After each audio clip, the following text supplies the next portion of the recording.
Assalamualaikum warahmatullahi wabarakatuh. Terima kasih yang sudah mengunjungi channel kami. Dalam kesempatan kali ini, kita akan belajar matematika kelas 6 SD yang materinya adalah cara menentukan nilai rata-rata dari suatu data. Baik, silahkan untuk disimak pembahasannya. Berikut adalah hasil ulangan PJOK kelas 6 SD Cerdas. Data hasil ulangan PJOK ini ketika kita langsung menentukan berapakah rata-ratanya ya dengan langsung ditambahkan 6 tambah 4 tambah 5 tambah 6 tambah 10 kemudian nanti dibagi dengan banyaknya data yang jumlahnya ada 40. Nah, ini terlalu banyak. Maka untuk lebih mudahnya data hasil ulangan PJOK ini kita sajikan terlebih dahulu ya ke dalam bentuk tabel. Maka kita buatkan tabel di sini nilai ya nilai PJOK, kemudian di sini frekuensi. Nah, mengenai frekuensi di sini adalah banyaknya siswa ya yang memiliki misalkan nanti nilai 4 ya ada berapa orang, yang memiliki nilai 5 ada berapa orang ya dan seterusnya. Nah, data di samping ya kita susun terlebih dahulu mulai dari yang paling terkecil. Misalkan di sini yang paling terkecil adalah 4, kemudian sampai ke nilai 10.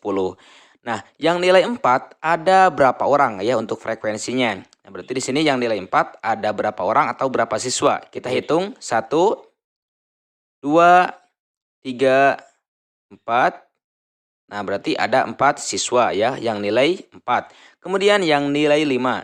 1, 2, 3, 4, 5. Ada 5.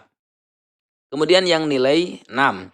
1, 2, 3, 4, 5, 6, 7, 8. Nah, ada 8 orang ya atau 8 siswa. Yang nilai 7, 1, 2, 3, 4, 5, 6. Ada 6 siswa. Yang nilai 8, 1, 2, 3, 4, 5, 6, 7, 8, 9, 10 ya. Yang nilai 8 ada 10. Kemudian yang nilai 9, 1, 2, 3, ada 3. Kemudian yang nilai 10, nah ini adalah sisanya ya.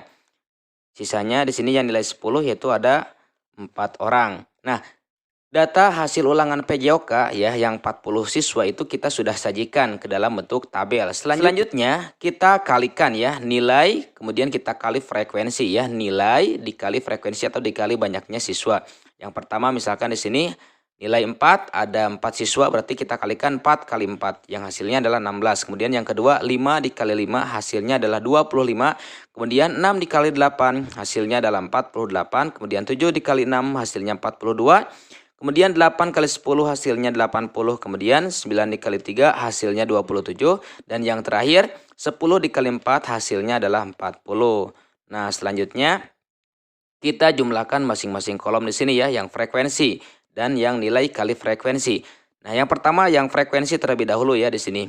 4 tambah 5 tambah 8 tambah 6 tambah 10 tambah 3 tambah 4. Hasilnya adalah 40. Nah, jadi banyak siswa atau banyak data ya. Di sini ada 40.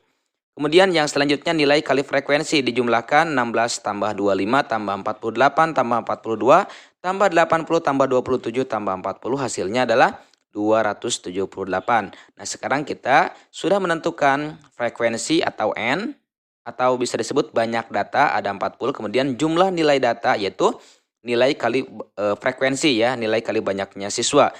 Dan dijumlahkan nilai terakhirnya adalah 278. Selanjutnya, yang pertama setelah kita menyajikan ke dalam bentuk tabel, yang pertama tentukan nilai rata-rata ulangan PJOK ya di kelas tersebut. Nah, rumusnya adalah rata-rata sama dengan jumlah data dibagi banyaknya data. Untuk jumlah data kita perhatikan di sini ya yang kolom nilai kali frekuensi. Di situ sudah dijumlahkan, hasilnya adalah 278. Kemudian untuk frekuensi atau banyaknya data. Nah, untuk banyak data kita sudah menjumlahkan ya di kolom frekuensi yaitu 40 ya, 40 siswa atau 40 data. Maka kita tuliskan jumlah datanya adalah 278 per atau dibagi banyaknya data 40. 278 dibagi 40 sama dengan 6,95.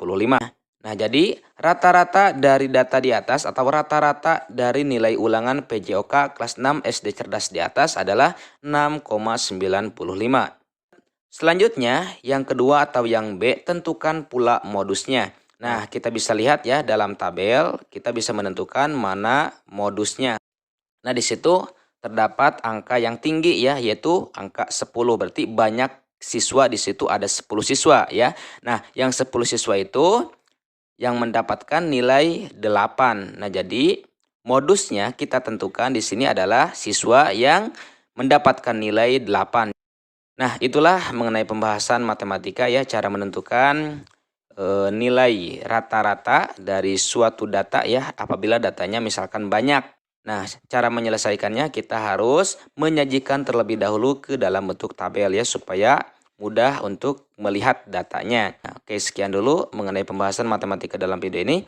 Mudah-mudahan sangat bermanfaat. Sekian, assalamualaikum warahmatullahi wabarakatuh.